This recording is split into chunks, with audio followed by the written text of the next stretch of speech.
Une réussite politique pour Mark Carney, mais la rencontre qu'il a eue avec Donald Trump donnera-t-elle des résultats économiques? Avec François Lambert, Valérie Beaudoin, Victor Henriquez et Jean-Michel Dufault, c'est parti pour 30 minutes de débat.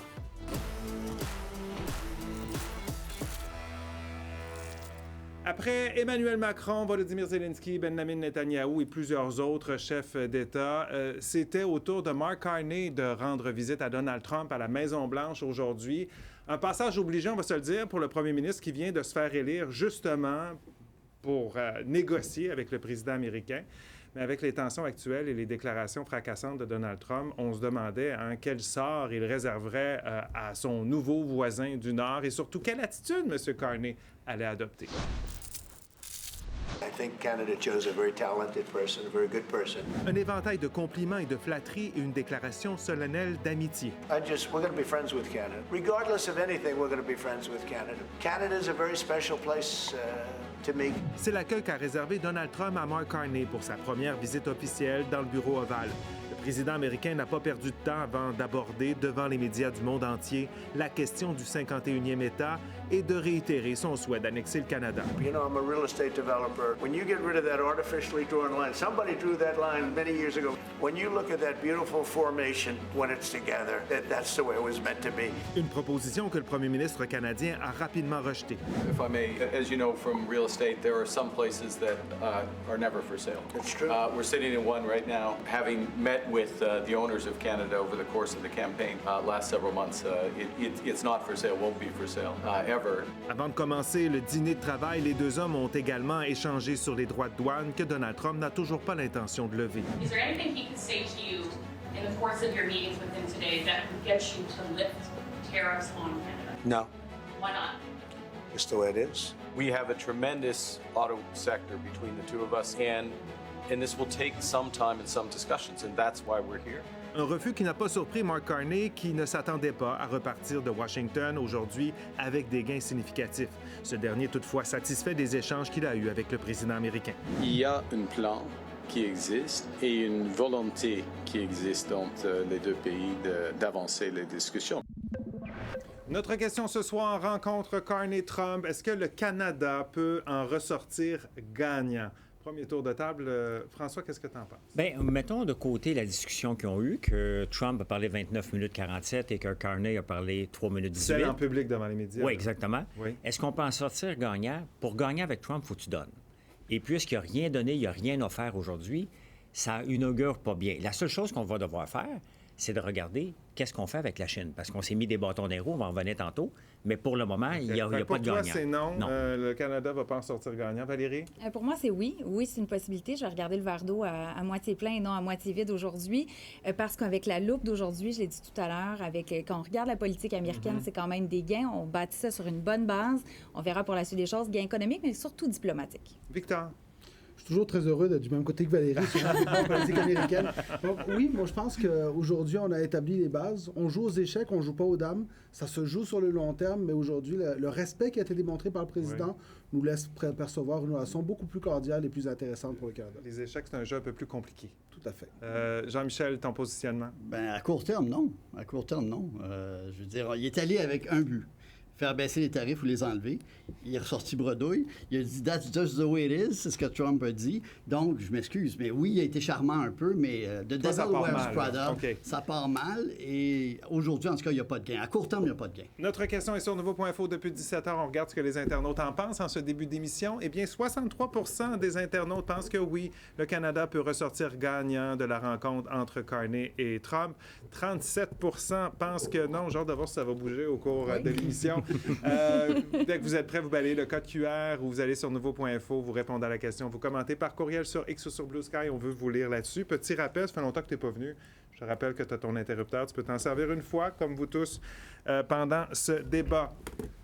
On va s'éloigner quelques secondes, quelques minutes de la question principale pour ce qui est des gains. Je veux vous entendre encore une fois. Si vous n'étiez pas avec nous dans la première demi-heure, on en a parlé un peu brièvement, mais cette rencontre-là, aujourd'hui, vos impressions de cette rencontre-là, c'était quand même extrêmement délicat, Valérie, cette rencontre-là. On pouvait faire un faux pas, puis j'imagine que dans l'équipe Carney, on ne voulait pas recréer ce que M. Zelensky a eu. Hein? Non, pas du tout. Et on ne partait pas avec le passé de Zelensky et Trump non plus. Il faut quand même voir qu'on n'était pas sur les mêmes bases parce que déjà, Donald Trump n'appréciait pas Zelensky. Là, je ne reviendrai pas sur le premier procès en destitution, mais il y avait quand même Zelensky qui était au centre de tout ça. Et là, je suis désolée d'entrer déjà dans le débat, mais Jean-Michel, pour moi, l'objectif de Carney n'était pas de baisser les tarifs. Son objectif était juste d'établir une relation avec Donald Trump. D'aller revérifier si on pouvait encore être des amis, c'est un peu ça. Des voisins qui se tolèrent, du moins, là, qui partagent la même clôture. On ne veut pas avoir trop de chicanes. Alors, d'avoir cette relation-là, de repartir à zéro parce qu'on n'était pas sur de bonnes bases. Et oui, Mark Carney avait mis les attentes très hautes au niveau de l'électorat canadien, de dire « je suis l'homme de la situation pour aller face à Trump ». Et dans cet angle-là, avec ce qu'on a aujourd'hui, on ne sait pas le futur, c'était quand même une réussite. Pour toi, c'était réussi, cette rencontre-là. Tu es assez critique par rapport à cette rencontre-là. Au-delà de ce qu'on va en ramener ici au Canada, ce que tu as vu, qu'est-ce que tu as à dire là-dessus? Bien, c'est parce que ça fait quand même depuis le mois de janvier qu'on vit une insécurité. Le Canada est sur le bord de la récession. Si on n'est pas déjà en récession, on n'a pas le temps devant nous en ce moment. Il faut avoir une réponse claire. Qu'est-ce qui se passe avec les tarifs? Parce qu'il ne faut pas oublier que pour supporter les États-Unis, on a mis des tarifs sur les autos chinoises à 100 %. On n'achetait pas d'autos chinoises au Canada. Donc, on s'est tiré dans le pied. Qu'est-ce que la Chine a fait? Elle a mis des tarifs sur le canola. On dit, on ne veut plus ton huile de canola. Et on ne veut pas non plus tes porcs. Fait qu'en ce moment, le Canada a perdu. On est sur le bord de la récession. Mark Carney se devait d'aller établir une base puis dire, il faut qu'on négocie quelque chose. Puis il s'est fait dire, non, sans même poser la question, il s'est fait dire non. En public. OK, mais avant de commencer à négocier, il faut que tu saches à qui tu as affaire. Puis le problème, c'est que là, il y a le Donald Trump qui passe à travers les médias, ce qu'on voit de lui publiquement. Après, dans les coulisses, c'est ce qu'il allait voir, j'imagine, M. Carney. Oui, puis c'est une question de gestion des attentes parce que j'entends François et Jean-Michel, et dans le fond, vos attentes étaient très élevées. Mais la réalité, c'est qu'aujourd'hui, la seule chose qu'on devait voir, c'était quelle allait être la relation entre Donald Trump et Mark Carney. Est-ce qu'il y aurait une relation de supériorité? Aujourd'hui, M. Carney, oui, il a peut-être parlé 3 minutes, mais pendant ces 3 minutes-là, il a dit à M. Trump que le Canada ne serait jamais à vendre. Pendant ces 2 minutes-là, il a dit à M. Trump également que le principal acheteur des États-Unis, c'est le Canada. Et ultimement, M. Trump a approuvé à peu près 80% de ce qu'il disait. Quand il hochait de la tête, il y a des signes qui ne trompent pas. Et lorsqu'on regarde cette conférence de presse-là, qu'on la compare même à celle avec M. Macron, où est-ce que la relation était quand même cordiale, on parle vraiment de quelque chose de très positif dans des circonstances parce qu'il y a quelques semaines, on était dans une relation extrêmement difficile avec les États-Unis. Il y a quelques mois, c'était une des propos pratiquement haineux envers le Canada et envers notre premier ministre de l'époque. De cette rencontre-là, seulement ce que tu as pu en voir, est-ce que tu es satisfait ou pas? C'est sûr que Carney, dans les circonstances, a bien fait. Il a l'air d'un chef d'État, il est resté calme. Il a dit des points, il a à quelques reprises raboué un peu Trump, mais c'est difficile de négocier avec un gars qui change, qui dit tout et son contraire, qui veut éliminer l'IRS pour faire le ERS, l'External Revenue Service, qui dit n'importe quoi et qui va probablement bouger plus que nous-mêmes à un moment donné. C'est probablement Trump qui, à un moment donné, comme il fait avec les autres pays, comme il fait avec la Chine, qui va essayer de tendre la branche d'olivier. Mais, comme je dis, à court terme, aujourd'hui, à part être un peu gentil, mais même là, le charme, tu sais, John Gotti était charmant, Mom Boucher était charmant, ça veut rien dire. Pour moi, c'est juste des paroles en l'air. Il a l'air d'être chum de même, mais quand tu regardes ça, est-ce que tu penses que c'est de bon augure en disant, bon, ben, les gars sont capables de se parler? Oui, mais c'est inévitable qu'ils soient capables de se parler. C'est la moindre des choses. Avec Trump, c'était... Oui, mais Trump, il fait toujours la même chose. Trump fait toujours la même chose. C'est que demain ou après-demain, il va envoyer une déclaration incendiaire. Un coup qui est parti. Il en a fait une avant qui a Il n'a pas montré toujours un bon côté. Là. On reprend Zelensky. Quel triste théâtre auquel on a été témoin. Et Zelensky est charmant pour d'autres chefs d'État. Zelensky, quand il est accueilli au Canada, c'est une autre relation. Si Justin Trudeau était resté au pouvoir et qu'il y avait eu cette rencontre au Bureau Ovale, j'aurais eu beaucoup plus peur d'avoir un Zelensky 2.0 avec Justin Trudeau en raison de leur passé. Il ne faut pas oublier, et là, je suis rendue spécialiste de politique américaine et du psychologique, tout ce qui entoure la psychologie de Donald Trump pour l'étudier depuis 8 ans, c'est un concours de personnalité. C'est vraiment ça. Il négocie avec des gens qui aiment ou qui n'aiment pas. C'est plate à dire comme ça. La diplomatie, notre petit guide de diplomatie 101, il faut le mettre à la poubelle parce qu'il aime la personnalité de Vladimir Poutine. Il n'aime pas Zelensky. Là, il aime Mark Carney. Aujourd'hui, il trouve que c'est un banquier. Il parle... il lui a même dit « Ton élection est encore plus historique que la mienne. » Est-ce qu'on a déjà vu Donald Trump dire ça de quiconque? C'est toujours lui. Il est meilleur que Lincoln, il est meilleur que Washington, il est meilleur que tous les présidents américains mis ensemble. C'était surprenant. Mais c'était pas un désastre aujourd'hui. Il faut mettre... Mais la question est... Qu'est-ce que tu aurais voulu voir de M. Carney? Moi, je me serais attendu de dire, écoutez, M. Trump, on va arrêter ça immédiatement. On est un pays souverain. On n'est pas venu ici pour discuter une annexion. Et ça, il aurait dû le couper. Il a fait son body language. Mais à un moment donné, il aurait dû mettre tout de suite cette partie-là Est-ce pour que moi. ça aurait été dangereux, vous? Qu'est-ce que vous en pensez de ça, s'il ben, avait arrêté mais dangereux, sèchement? pourquoi? C'était tombé dans le piège. Parce que la réalité, c'est que faut que tu décides. Est-ce que tu veux avoir raison ou est-ce que tu veux gagner? Voilà. Oui, mais Et si à la tu veux fin, gagner, Victor, et tu veux que le Canada gagne... regarde la question qu'on se pose ce soir. Est-ce qu'on avance? Est-ce qu'on avance au point de vue économie? Si on avait eu cette coupure-là, on aurait gagné sur le coup, on aurait été fiers de notre premier ministre. Mais au bout de la ligne, demain, on aurait probablement eu des tarifs encore plus élevés. Ça ne sert à rien de jouer cette Mais des game-là avec tarifs Donald de Trump, plus encore moins chez élevés, lui. il dit clairement, je veux rien savoir de vos autos, je veux rien savoir de votre aluminium, ni Mais l'acier. il veut On nous sait que ces annexer. industries Mais en ont attends un besoin. À court terme, Mais un peu, là, ça veut dire qu'il en veut zéro. Qu'il en met 2000 Mais c'est pas Il y a réaliste juste en une vouloir chose, zéro. il y a une Ben, c'est ça. différence entre ce qu'on dit, le message. Oui. Donald Trump a décidé que sa rhétorique, elle est claire. Elle veut dire nous n'avons pas besoin. Mais on sait tous Qu'il a que besoin. l'industrie Ben oui. en a besoin. On sait Ouais. tous que quand il a donné l'exemption la semaine dernière sur les pièces automobiles Oui. canadiennes, c'est parce qu'il a besoin. Donc, il faut faire la différence entre la rhétorique et les faits à la fin. Bon, on va revenir là-dessus, justement, sur l'aspect économique. Qu'est-ce qu'on pourrait en gagner? Ce qu'on comprend aujourd'hui, c'est que M. Carney a peut-être mis dans sa poche un peu son ego, puis c'est peut-être la chose à faire Oui. avec Donald Trump. Je conseillais M. Carney, j'aurais dit, ostine-toi pas sur tous les points, choisis tes combats. Pas rien que ça, il n'était pas chez lui. Ouais. Je vous rappelle Oui, notre question ce soir, rencontre entre M. Carney et M. Trump. Le Canada peut-il en ressortir gagnant? Question de notre grand débat. Allez y répondre. N'oubliez pas de commenter également. On poursuit ça au retour.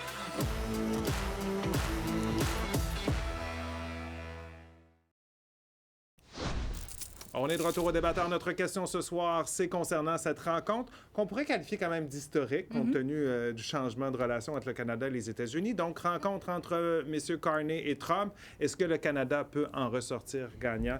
Allez répondre à la question dès que vous êtes prêts et n'oubliez pas de commenter également. Aujourd'hui, les attentes étaient peut-être grandes, mais est-ce qu'elles étaient réalistes de penser que M. Carney allait revenir avec vraiment un engagement comme ça? Tu as négocié dans ta vie à plusieurs reprises, j'imagine. La première chose qu'on fait, c'est de voir à qui on a affaire puis essayer de créer un lien avant même Ben, il y a le d'essayer lien, de il y a- tirer quelque chose, non? Il y a le lien d'amitié qui est à faire, sauf que là, ton adversaire te le dit, je veux pas d'acier, je veux pas vos autos, je veux pas votre aluminium, je veux rien savoir de vous autres. Qu'est-ce que tu fais? Tu dois offrir quelque chose. Et ce que Trump veut, c'est la gestion de l'offre. Il veut rentrer le lait, il veut rentrer de la volaille et on le bloque constamment. D'ailleurs, ça avait presque passé au Sénat avec Yves-François Blanchette avant Noël. Donc, il avait dit lors de sa grande... C'était le 2 avril, là, la grande libération. Liberation Ouais, Day, ouais. oui. Il avait parlé encore de la gestion de l'offre. Donc ça, il va vouloir l'attaquer encore. C'est sûr qu'on ne voudra pas rien donner, mais qu'est-ce qu'on a à offrir? Si on veut avoir quelque chose pour protéger ces emplois-là, bien, ce qu'on veut... Est-ce que c'est juste ça qu'il veut, la gestion de l'offre? Bien, c'est une Un peu partie plus qui que veut. ça. Il y a une voudrait partie plus. qui veut ça. OK. Mais là, ce qu'on comprend aujourd'hui, c'est quand même qu'il y a eu cette ouverture à négociation. M. Carney qui nous a dit, ben, on a commencé la négociation. C'est quand même bien parti là-dessus. Juste ça, est-ce que c'est pas déjà dire qu'on a gagné quelque chose, dans le sens qu'il n'y a pas de fermeture à négocier? On va voir. Moi, je pense que oui, vous avez raison que dans quelques mois, peut-être un an, il va adoucir sa position, comme il l'a fait avec Xi en Chine, comme avec bien des partenaires. Au début, il joue très bravado, puis après ça, il se rend compte qu'au niveau affaires, pour ses propres business au pays, ces gens d'affaires, les PME aux États-Unis souffrent présentement énormément. Et c'est eux qui sont en train de dire, ben non, il faut changer des trucs parce que ça ne marche pas. Mais pensez-vous Donc- que les États-Unis peuvent se passer du Canada? Réalistement. là. Non, pas à Non, court je pense terme. pas. Pas à court terme, mais Non. si on regarde, ils D'ailleurs, peuvent... complètement, puis pas et d'ailleurs, complètement. Et d'ailleurs, il le sait très bien. Oui. Il le sait très bien, mais il y a une différence. Donald Trump essaie en ce moment de créer chez les Américains la perception qu'ils sont en train de vivre un moment extraordinaire, qu'ils sont en train de vivre un moment historique, que jamais il y a eu autant d'investissements privés. Mais il C'est n'en ce voit qu'il pas leur tant les répète. résultats encore. là. Les résultats sont pas là, mais dites-vous que Donald Trump a compris une chose. Si je répète un message suffisamment longtemps et suffisamment souvent pour que les gens le croient, Ça je va n'ai donner pas une besoin de vérité. faire Mais suivre regarde, la il peut se réalité. passer du mensonge, pétrole des à fois, il certains. devient une Oui, vérité. et c'est Mais la regarde, faute il des peut- autres. il Et c'est peut la se faute passer- des autres tout le Non, temps. mais c'est ça qui est fascinant. c'est Je- ça. Mais je- regardons je- chacun des points. Il peut se passer du pétrole albertain, parce qu'il en fait de plus en plus. Mais pas pour l'instant. Pas pour l'instant. l'aluminium. Il peut se passer des autos américaines assez rapidement parce En que ce moment. Ford et GM sont en train de tout congédier. De toute façon, à Windsor, il n'y a pas de demande pour les autos qu'on construit ici. Mais François, Mais- c'est impossible. Le meilleur exemple, Pas c'est dans demain, là. l'automobile. En ce moment, c'est Mais on est impossible pour un maintenant- Américain de construire une auto américaine sans des pièces canadiennes. Oui, sans les Et C'est ça, la les, réalité, et les là. aluminiums, il faut arrêter de penser aussi qu'il y a une baguette magique. Donald Trump, ce qu'il dit, je suis d'accord à 100% avec Victor, il dit des choses aussi d'un point de vue, je me suis fait élire là-dessus. Les gens commencent à paniquer, puis je leur dis, attendez, j'ai un grand plan, toutes les industries vont revenir. Même le drill, baby drill, là, pour aller sur l'énergie qu'il a dit ouais. dans son discours le jour 1 de sa présidence. Les compagnies pétrolières veulent rien savoir de ça. Ils se disent, pourquoi est-ce que nous, on commencerait à faire de l'exploration un peu partout. Quand un démocrate revient à la présidence, nous enlève nos permis. Ça prend des années à développer. Ça coûte moins cher avoir d'autres projets. Alors, il dit ce qu'il va faire. Des alumineries, ils sont en train d'en construire. Est-ce que les gens aux États-Unis ont besoin encore d'aluminium et d'acier? La réponse est oui. Alors, il y a aussi Trump en public et son équipe.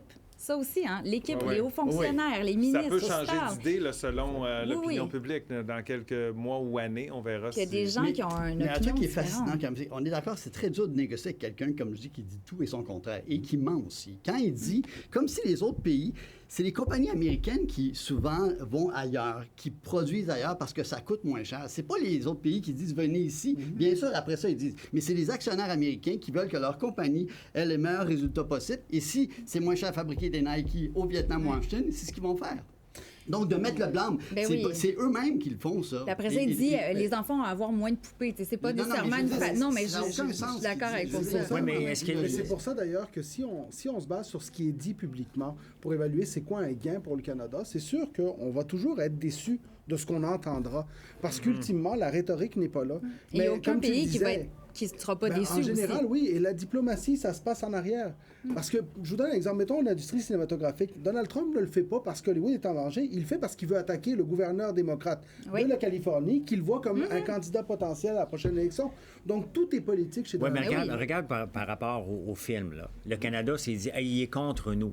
Allez lire les journaux de l'Angleterre aujourd'hui. Ils sont enragés parce qu'ils disent Donald Trump est contre nous. La plupart des pays où il fait ça, il met la pagaille. L'affaire, c'est qu'on revient à la question du jour aujourd'hui. Est-ce que le Canada peut en sortir gagnant de négocier avec Trump?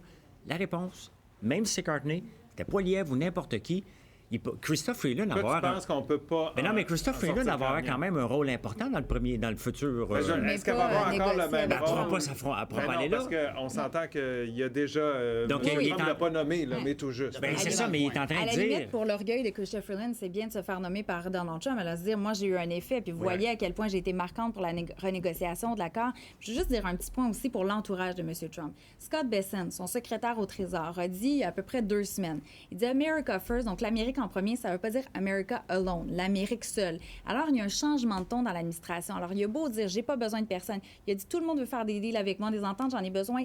Aucune entente, c'est même pas nécessaire. On le sait que c'est pas vrai. C'est pas pour rien qu'il y a des sursis, c'est pas pour rien qu'il y a des exceptions. Et le fait d'avoir au moins cette relation, je dirais, dans le concours de personnalité que Mark Carney arrive pas mal d'un top 3 là, de tous les dirigeants étrangers avec qui il bâtit des relations, c'est de dire, bien, peut-être qu'en premier, où on va avoir un petit accalmie, on va dire le tarif, on le baisse, bien, on va peut-être penser en premier au Canada. C'est vraiment, encore une fois, je me répète, mais je veux vraiment marteler ça. C'est un concours de personnalité, c'est plate de même. Je sais, mais ce que Trudeau a fait avec les autos chinoises qu'on n'importait pas ici, qui a tué l'industrie du canola dans l'Ouest, il capote. Les producteurs de porc ici, ils capotent parce qu'ils ne peuvent plus exporter en Chine. Qu'est-ce qu'on fait avec ça? Parce que là, on est pris dans un dead end. On a mis un tarif de 100 sur quelque chose qu'on n'achetait pas pour se faire briver. Donc, comment qu'on va aller affronter Trump pour dire, hey, finalement, on va enlever le tarif? Non, on va lui dire aussi comment ensemble on peut affronter la Chine. C'est ça aussi dans la négociation. C'est ce qu'on est en train de faire. Il ne faut pas oublier que les Chinois veulent aussi parler à Mark Carney. Ça aussi, c'est une différence dans les Mais ce qu'il ne faut pas oublier, c'est que ce soir, le président de la Chine a dit on va négocier avec Trump, puis la bourse a explosé. Aftermarket, là, en ce moment où on se parle. Ça donne espoir. Oui, il va y avoir quelque chose qui va se passer demain. Donc, peut-être qu'on sera gagnant en bout de ligne. On ne sait pas. OK. Commentaire de Patrice pour aller à la pause. Il répond à notre question. Non, Trump va rouler Carney dans la farine comme il le fait avec tous les autres leaders. Il ne faut pas faire l'autruche. Les tarifs vont rester. Il l'a même affirmé. Il faudra voir jusqu'à quand ils vont rester, est-ce qu'il y aura assouplissement ou non. On s'arrête quelques minutes au retour d'autres commentaires et on verra également si vous avez fait bouger l'aiguille ce soir.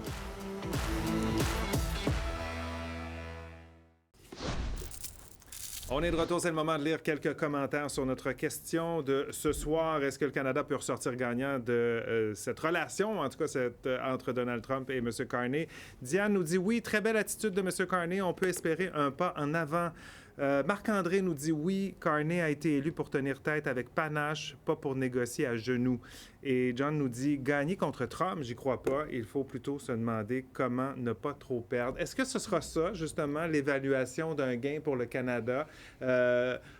on peut pas croire là, qu'on peut revenir d'une négociation en disant on a gagné parce qu'avec Donald Trump, c'est lui qu'il faut qu'il gagne. Fait qu'on peut gagner sans le dire. Tu viens de le dire, il faudra trouver une façon que Donald Trump puisse dire qu'il est gagnant et que le Canada gagne quand même. Le secret, il est là. Faire plaisir à tout le monde. Mais le secret, c'est aussi de dire qu'on ne fera pas de bruit, puis on va profiter de cette opportunité-là pour ouvrir d'autres marchés. Le Canada peut gagner, peut-être pas avec les Américains, mais de voir où on peut aller maintenant. C'est pas toujours facile, mais il faut se servir de cette opportunité-là pour dire ça marche plus avec eux autres, puis ça marchera pas, il faut regarder ailleurs. Ça commence, mais quand même, les pronostics pour l'Ontario, par exemple, c'est l'augmentation d'1 % du taux de chômage à cause des politiques américaines tarifaires. C'est énorme. 1 % de tout l'Ontario au niveau du chômage qui augmenterait. Et ça, comme il n'y a pas de progrès aujourd'hui, bien, ça va arriver en 2025 et en 2026. Là, c'était une première rencontre. C'est le début de quelque chose. Quelle est la prochaine étape là, importante, selon vous? Le G7, dans un mois, c'est au Canada. Là, de ce qu'on comprend, Donald Trump va y être. Il y avait quand même un flou artistique autour de ça. Et là, ça va être le Canada. C'est important dans les relations. Bien sûr. Le dernier G7 au Québec, c'est, vous vous souvenez, à Charlevoix avec Justin Trudeau. Là, on va essayer de faire l'inverse. Et il y aura un espèce de front commun. Toutes les personnes dans le G7 sont touchées par les tarifs de Donald Trump. Alors, ce sera nous avec le reste du monde aussi. Si ça se fait bien, il peut y avoir là des gains aussi pour le Canada. Est-ce que c'est au G7 pour tout le monde ou il y a d'autres étapes importantes? Là, il faut laisser les équipes travailler aussi. On a tout un travail qui va se faire en attendant que les présidents se rencontrent. Et ça, c'est le travail de fond qui, selon moi, est le plus important. Un truc intéressant, c'est qu'il unit le G7 face à Trump. Puis c'est drôle, je parlais à un ami à Paris aujourd'hui, et l'Europe est plus unie que jamais.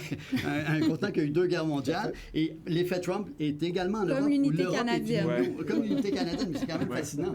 Il réussit ça. Il réussit en divisant, il réussit à rassembler. Hein? Allons voir si vous avez, vous, influencé le débat ce soir. Avant le débat, 63 % des internautes répondaient oui, 37 % non. On termine ça comment? Ça a diminué un peu du côté du oui, monté du côté du non. 58. On le prend comme une victoire. Les internautes disent oui.